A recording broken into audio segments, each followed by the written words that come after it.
Olá, meu nome é Silvia. Você está no Leitura Compartilhada com a obra A Arte de Ser Leve, de Leila Ferreira. Seja bem-vindo, seja bem-vinda ao capítulo de hoje. Ser amargo ou ser light? Max Geringer foi executivo de grandes empresas e deixou a carreira bem-sucedida para falar e escrever sobre o mundo corporativo, comentarista, conferencista e escritor. Ele recorre ao humor para traduzir o funcionamento das empresas e do dia a dia do mundo do trabalho. E é reconhecidamente uma pessoa bem-humorada. Ninguém melhor para comentar o papel do bom humor na convivência com chefes e colegas. Certa vez, ele disse que as pessoas saem de casa mais preparadas para um assalto do que para um sorriso. Pergunto a ele se isso significa que os bem-humorados estão deixando de existir. Um sorriso sem razão aparente levanta suspeitas? Foi-se o tempo em que dizíamos que um sorriso desarmava as pessoas? Hoje é o contrário? Depois de observar que esse é um fenômeno mais comum em grandes metrópoles, Max Geringer lembra que existe até uma cartilha de recomendação para quem é assaltado ou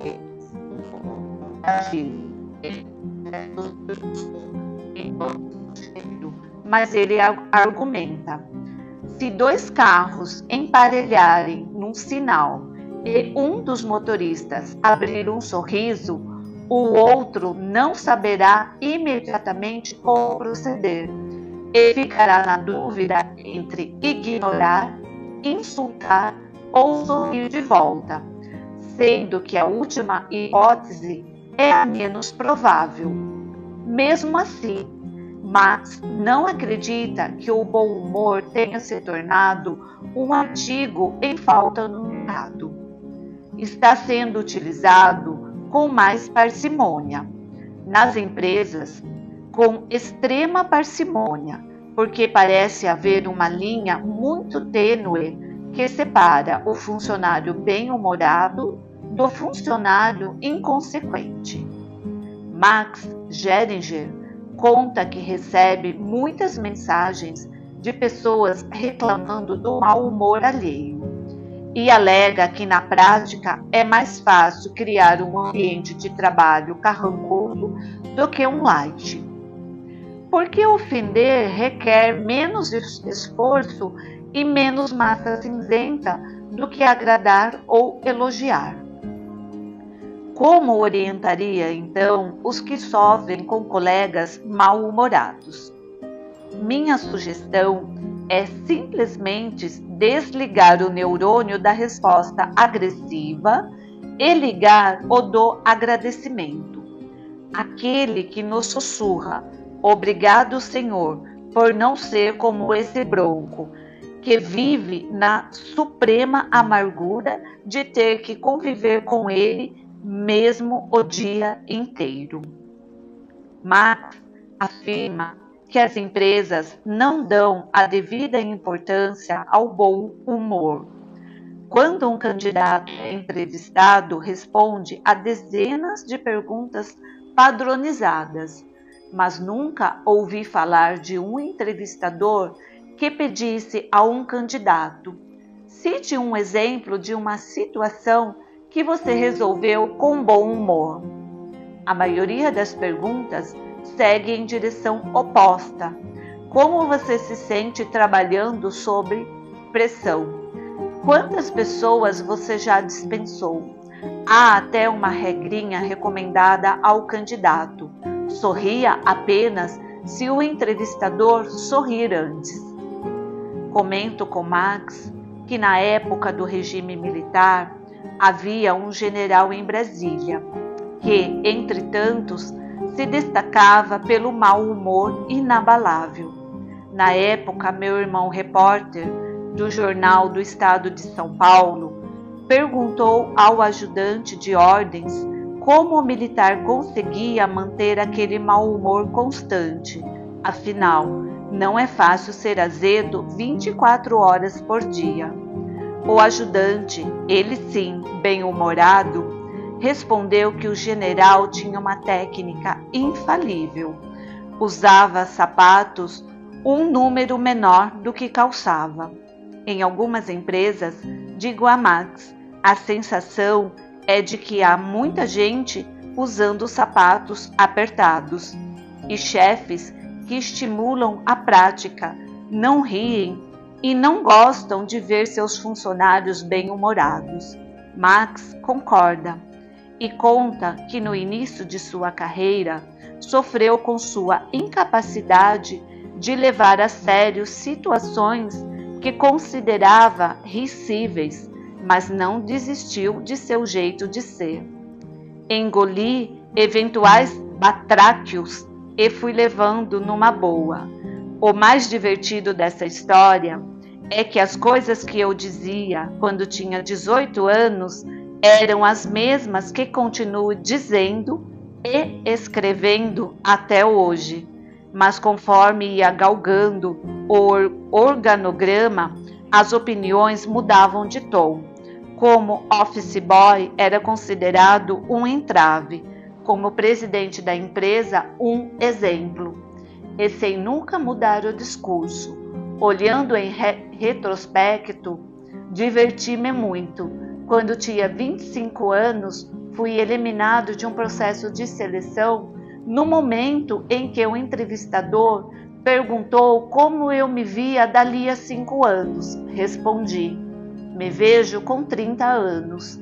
Fiquei sabendo depois que ele escreveu em minha avaliação: não tenho o perfil de seriedade e maturidade que a empresa exige.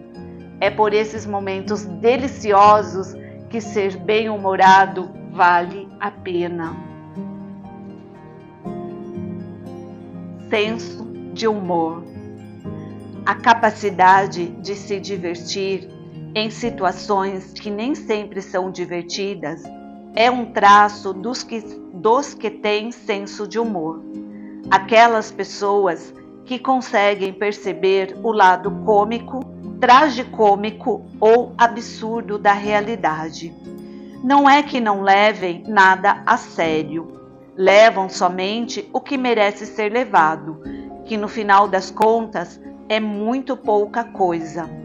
Nem todos que têm senso de humor são bem-humorados.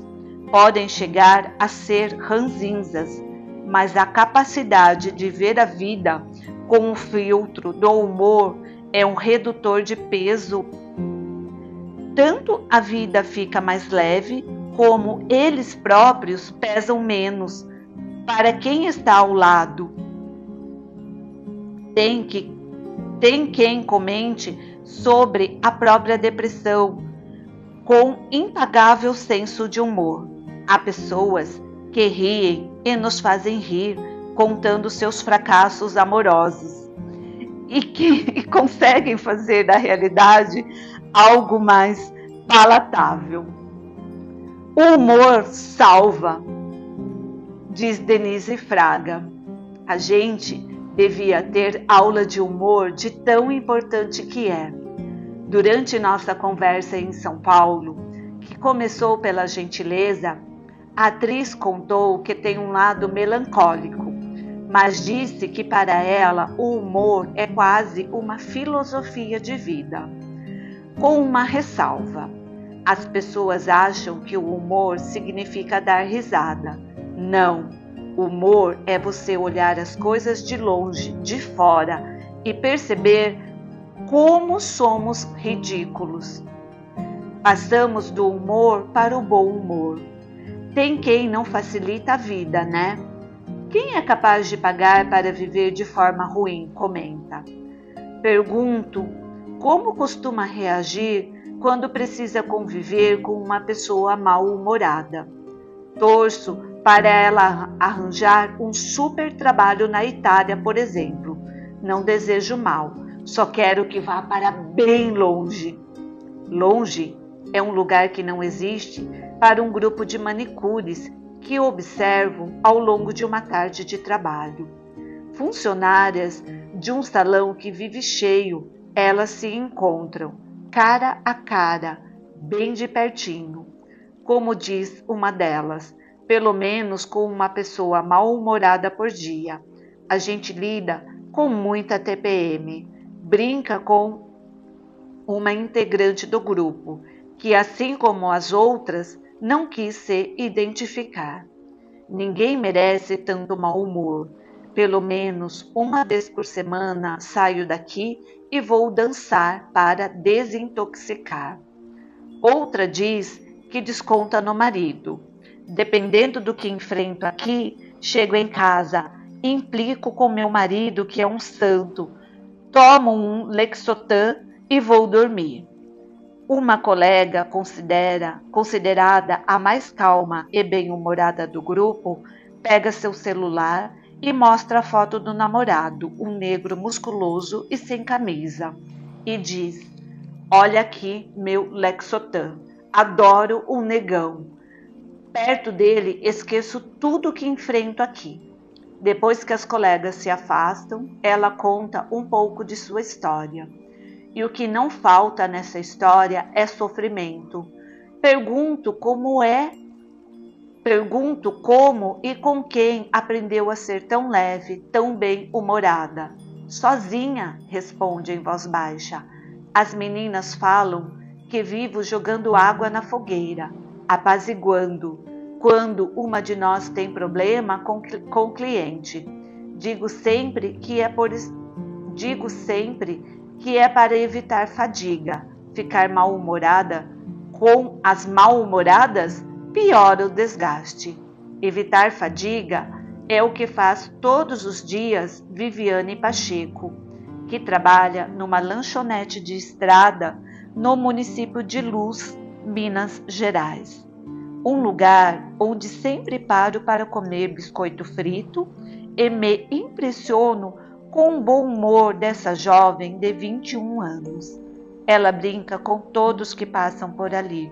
Às vezes, ouve 3 pedidos ao mesmo tempo, de pessoas com pressa, e não se abala. Se o cliente chegar estressado, meu dever é acalmá-lo, diz. Se eu ficar estressada, também vamos bater de frente. E aí? Há 4 anos, Viviane namora um rapaz que não aceita seu jeito. Quer que ela ria e brinque menos. Não case com ele, não.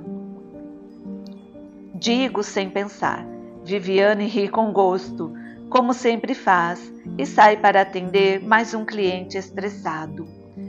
Pedir a alguém bem-humorado que mude é um atentado ao bom senso, que, felizmente, nunca ocorreu na vida de João Alegria.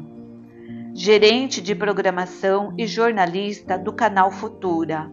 O nome que consta de sua certidão de nascimento é João Alves dos Reis Júnior, mas ele costuma se esquecer disso. Para todos os que convive é João Alegria. Ele conta que foi rebatizado quando morava em uma república de estudantes em Ouro Preto. Os apelidos são uma tradição nas repúblicas e João ganhou o seu por 2 motivos. Porque nasceu numa cidade de 5.000 habitantes no interior de São Paulo, chamada Santo Antônio da Alegria, e porque sempre foi bastante animado, conforme se descreve.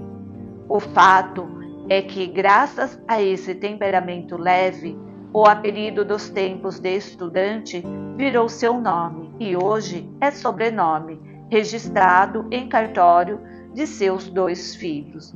Pergunto a João Alegria, ex-diretor do programa Brasil Legal, apresentado por Regina Casé, como consegue sintonizar o lado mais ensolarado da vida na maior parte do tempo. Senso de humor e capacidade de ver a vida por uma perspectiva otimista são coisas que se adquirem. Acho que é aprendizado. Escolha, responde. Há dias em que as coisas não estão fáceis, mas você pode optar por ser gentil, atencioso, bem-humorado.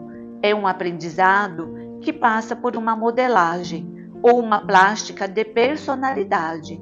Está ligado à maneira como você se vê no mundo e que expectativas tem em relação às pessoas. Boa parte do mau humor vem de nossa incapacidade de aceitar as pessoas da maneira que elas são e que muitas vezes não está de acordo com os nossos planos. Mas o fato de o outro nem sempre corresponder às nossas expectativas torna as relações mais lúcidas e mais ricas, incapazes de serem previstas. João termina a nossa conversa lembrando que o bom humor nos ensina a dar a cada coisa o peso que realmente tem. Não nos deixa sofrer por coisas menores ou menos importantes, além de nos ajudar a ficar menos tensos. O mau humor não. Ele nos faz ver drama por toda parte, nos envelhece, adoece e enfeia. Por isso, vamos ficar mal-humorados só com o que realmente merece. Para Dona Zizinha Braga, que nasceu há quase um século num lugarejo chamado Porto Alegre e depois se mudou para a Vargem Alegre, até hoje não houve pessoa ou situação que merecesse seu mau humor. O pacto com a alegria, até nos nomes dos lugares onde morou. Está quase completando 100 anos. Meu amigo Pedro Ávila costuma dizer que pessoas não são parafusos, que você ajusta com a chave. Dona Zizinha nunca perdeu seu tempo tentando ajustar quem quer que fosse. Foi casada durante 64 anos, ficou viúva há 10 e até hoje chora a perda do marido. Nunca viramos as costas um para o outro, conta. Quando a gente discutia, era conversando, sem brigar e sempre longe dos filhos. Foram 13, 4 deles de criação. Hoje, aos 97, Dona Zizinha mora com uma das filhas em Belo Horizonte e o genro, que a conhece há mais de 40 anos, afirma: nunca vi minha sogra de mau humor. Tenho pena dessas pessoas mal-humoradas, diz a aposentada, enquanto sua filha põe à mesa um daqueles cafés mineiros acompanhados por broas de fubá e biscoitos de queijo. Isso é gente sem confirmação. Isso é gente sem conformação. Temos nossas tristezas, mas é preciso saber suportar. O que adianta fechar a cara, achar que todo mundo tem culpa pelos nossos problemas e sair por aí fazendo careta para os outros? A receita de bem viver tem alguns ingredientes básicos. Nunca tive inimizade, jamais gostei de fofoca. Não tenho raiva de nada nem de ninguém.